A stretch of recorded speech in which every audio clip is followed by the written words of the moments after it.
Running on Air from 11:7. Chapter 2, Part 2. The summer is cooling down to a soft glow of hazy blue and shy green. Astoria's house, a large Georgian home with a gabled roof and young ivy climbing its limestone walls, is set against a background of lushly green gardens dotted with bright frenzies of wildflowers, and every now and then a graceful young oak or chestnut tree. It's the sort of place to which Harry could effortlessly come home. He walks up the narrow path to the front door, ducking beneath a trellis of roses coloured a soft pink, as if summer has faded them, and knocks twice on the door. Astoria answers. Harry, taught well by now to look at every detail, catches the look of brief surprise that flashes across her face. She's wearing a casual sundress printed with roses, and her sun-streaked hair is pulled back into a half-hearted ponytail. Not the way she'd present herself usually, Harry guesses, and he smiles apologetically. I've visited at a bad time, haven't I? No, not at all, Astoria says after a beat. Eyes dart to his scar and away again quickly. He's chosen not to use polyjuice for this particular visit. I'm here on ministry business, Harry says. Might I come in?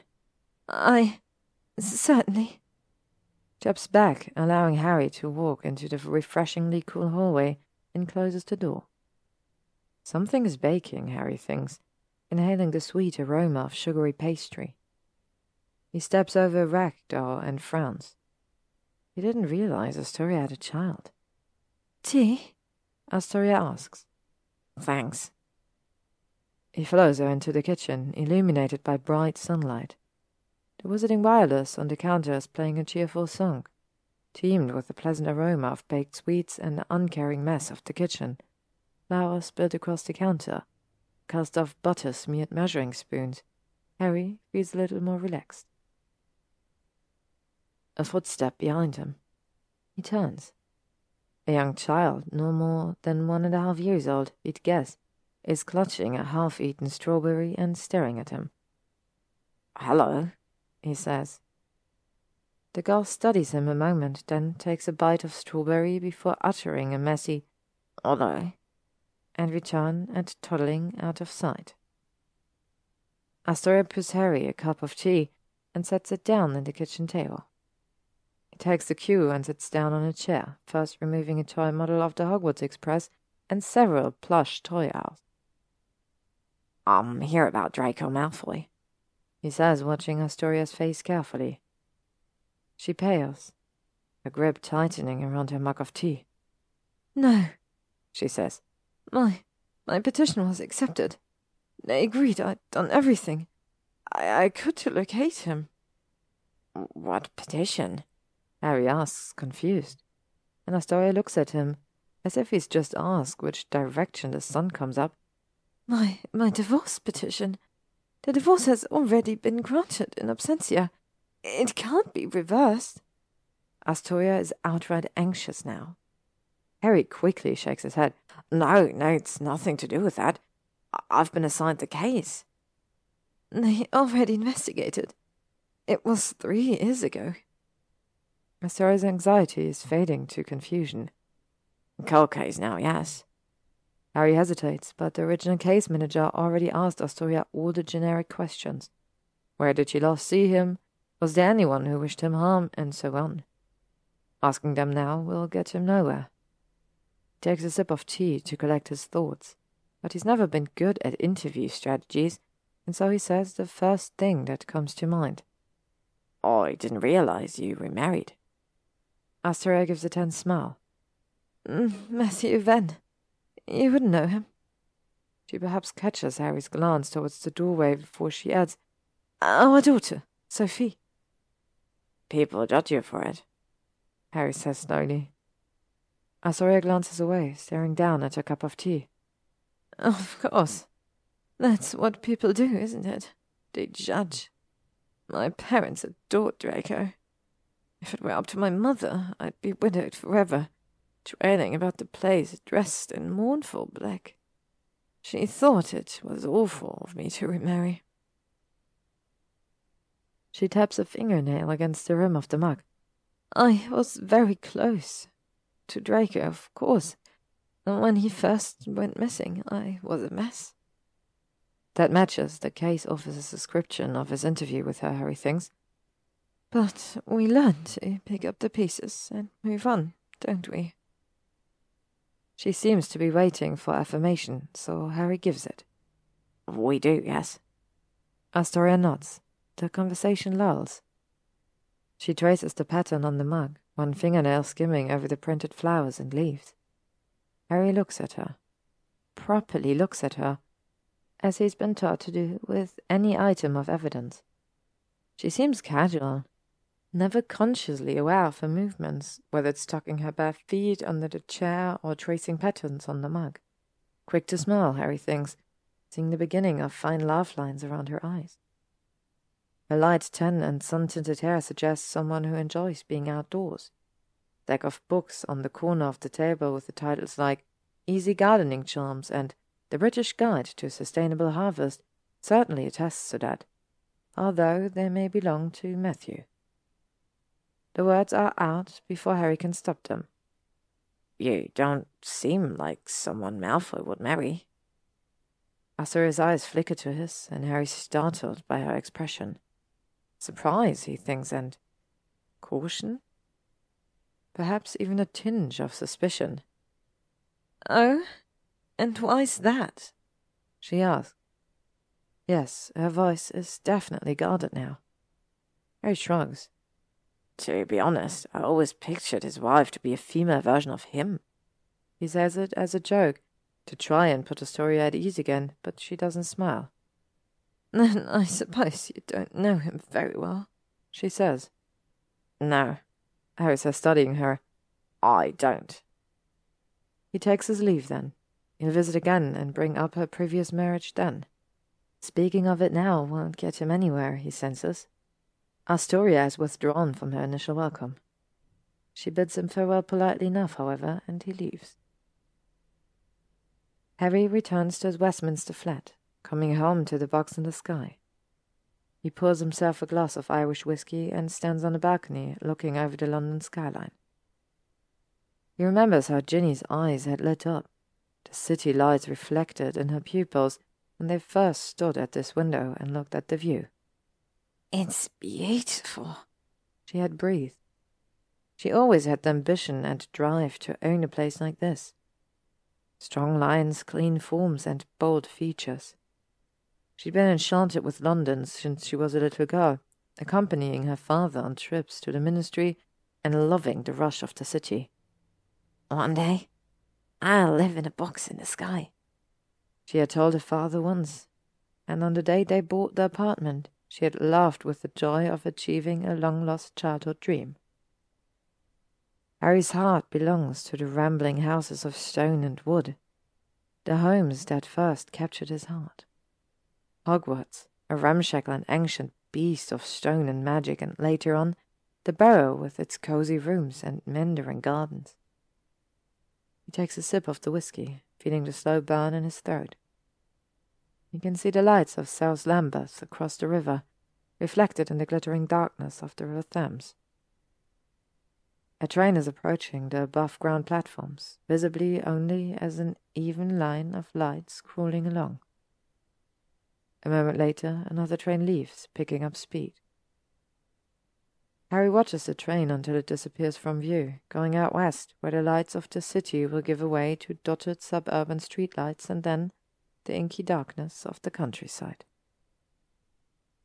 Somewhere in the streets below, someone is whistling a familiar tune. Harry tilts his head, listening for a long moment before the words come to him. An old English folk song, he remembers. Blow the wind, southerly, southerly, southerly. Blow the wind, souther o'er the bonny blue sea. Blow the wind, southerly, southerly, southerly. Blow, bonny breeze, and bring him to me. The last of the summer is bending to autumn's whirl, sending a chill breeze whispering through Harry's hair. He shivers and steps inside, sliding the door shut behind him. The trains come and go, spreading along like lines of stars, disappearing gradually into the night. Saturday. It's Ginny's big game. Harry wakes early. This is a routine and it grounds him like a lightning conductor. Wake early, go for a run, shower, dress, breakfast. He just reached the breakfast stage of his routine and is halfway through a bowl of cereal when his wards tremble. He pushes the bowl away and stands up, making his way to the door. Hermione? Or Ron, wanting to come along for the game? But Harry's becoming very adept at picking up magical signatures these days, particularly after his investigative division training. There's magic drifting around the front door, but it's not Hermione's, nor Ron's. He picks up his wand and whispers a spell, rendering the door transparent only to him, like a one-way mirror. Blonde hairs, blue eyes. Harry hesitates, then opens the door. Mrs. Malfoy. The woman pauses, then nods. You may call me Narcissa. You should not have found me. As far as Harry's adoring masses are concerned, he lives somewhere in Sussex. Only Hermione and the Weasleys know the truth. And yet, here I am. She speaks politely, evenly, without a trace of coldness or resentment in her voice, and Harry is hit by the similarity between her tone and that tone of Draco in the Owlery. Both of them had something struck from their voices since the war, Harry thinks. That polite deference that seems heavy as silence, blank as white walls, like one person in an empty room. Harry swallows the temptation to ask how she found him.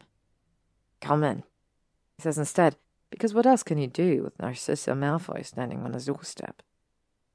She steps inside. The wards shimmer for a moment, then accept her as someone who means no harm.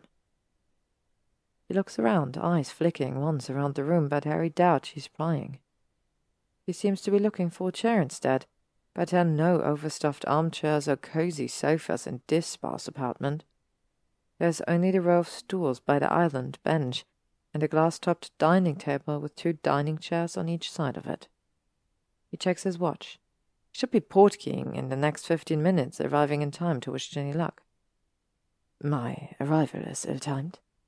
Narcissa comments, and Harry quickly shakes his head.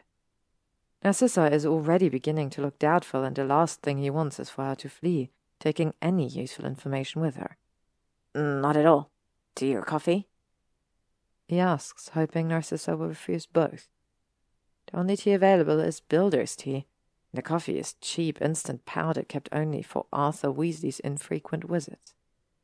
She declines with a faint shake of her head. No, thank you. Harry sits at the dining table. Neither he nor Ginny use it particularly often, although there's an inkwell and a quill in the corner for letter writing. There's a faint patina of dust over the table. He mutters a discreet scourgify. Narcissa takes the other chair, glancing once across the apartment. It's a surprisingly clear day for London, and she seems to pause to take in the view. Then she opens a small purse in her lap and pulls out a photograph, placing it face up on the table. I received a ministry owl several days ago, she says, stating that my son's case had been reopened and is under your management. Harry looks at the photograph. It's a simple portrait of Draco Malfoy. He's unsmiling, mouth turned slightly downward as though he's contemplating something sorrowful. He's wearing slate-grey robes and a plain black cloak. Harry looks closer. Sure enough, the clasp is a small silver snitch. Malfoy glances away, and Harry, startled, nearly drops the photograph. He'd thought it muggle from the way Malfoy didn't seem to move at all. It's the last photograph I took of Draco, Narcissa says. Right. Harry doesn't know what else to say. He glances back down at the portrait. He liked that silver snitch clasp. It was a gift from his father, he said. He glances up, wondering if Narcissa somehow read his mind. But she's not looking at him. She's gazing at the photograph, and although there seems to be the faintest trace of a smile on her lips, sadness lines her face. She looks far older than Harry remembers. The fine lines around her eyes seem deeper, and she seems thinner. Harry wonders if all the Malfoys became thinner and smaller after the war, taking up less space or trying to vanish themselves somehow. "Do you know why he liked the silver snitch, Harry?" Narcissa asks.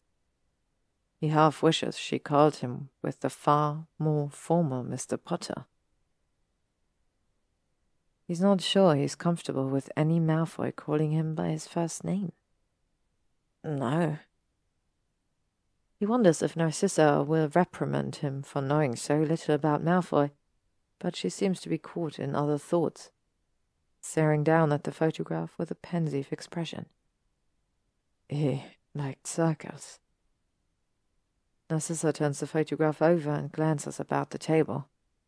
Harry wordlessly hands her the quill, and she accepts it, writing a sentence on the back of the photograph. "In inceptor finis est," she says. "In the beginning is the end. When Draco first found out what I did during the battle, the lie I told to the Dark Lord, he said that to me. In inceptor finis est." And what did he mean by that? Harry's intrigued despite himself. That a mother's love brought about the first downfall of the Dark Lord, and a mother's love ensured his defeat again 17 years later. Harry sits back, a rush of some identifiable emotion crashing over him like a wave. "I never thought about it like that," he says. I never thought. He glances at Narcissa. "Why are you telling me this?" She lifts her hand to the necklace around her neck, fingers resting on the sapphire pendant. "I didn't travel all this way to tell a story of circles. I came here to ask if you intend to find my son." "I was assigned the case." "So was the first detective 3 years ago, and he spoke my son's name as if it were mud on his mouth. He told me Draco had probably run away to live a life of luxury abroad."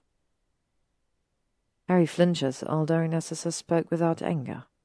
Her face is calm, like a deep lake, but Harry's experienced firsthand the dangers that lurk beneath still waters. "I promise," Harry says. "I'll do my best to find him." He hesitates, but Narcissa has been generously honest and sincere, and he feels obligated to return the favor. I originally thought that too, that Malfoy had just run away to join his father." He realizes he forgot to use Malfoy's given name, but Narcissa gives no indication of offense. "But I don't believe that anymore. I've been revisiting all the evidence. I'm working on some new observations now, actually," he says, thinking of the missing wedding ring. Narcissa listens to him carefully, her eyes studying him as he's a particularly difficult rune. Then she leans back slightly, clasping her hands in her lap. "If you speak the truth," she says, "I will give you any information you require, any assistance you need to find my son." "You trust easily." The words are uttered more from surprise than anything else. The Narcissa Malfoy he remembers certainly wouldn't trust him with her son's precious memories or secrets. Narcissa says nothing for a long moment. Then she reaches out and touches her hand to the photograph, as if reassuring herself it is real. "Perhaps so," she allows.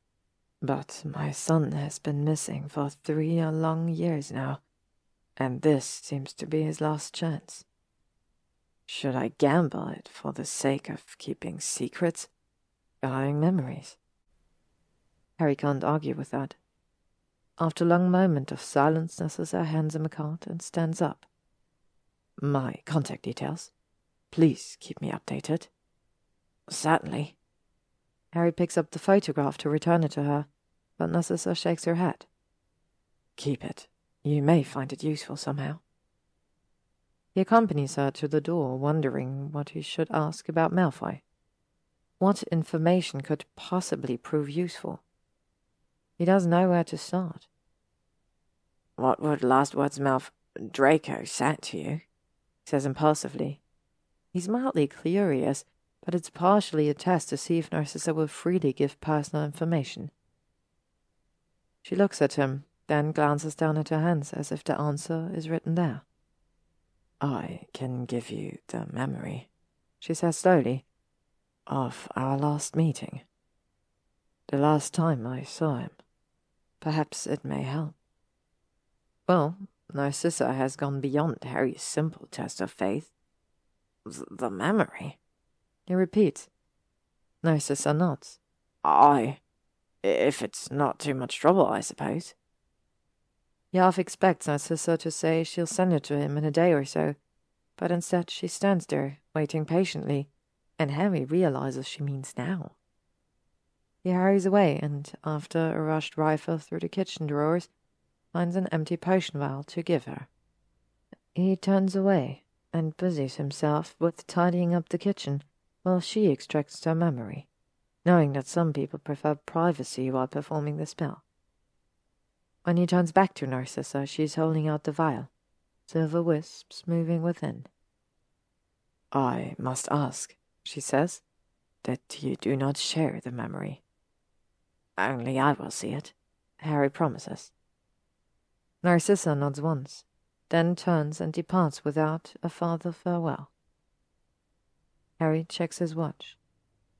The game would have already started, he thinks, and Ginny knows anyway that his work always comes first, same as her Quidditch does for her. Tips the vial into his pocket and steps outside the apartment walls, disapparating to the Ministry. To be continued. Thank you for listening to this chapter of Running on Air by 11ty7. Don't forget to subscribe and hit the like button. It means a lot to me, and this way you will always stay up to date. Once again, thank you so much for listening, and I'll hear you all very soon.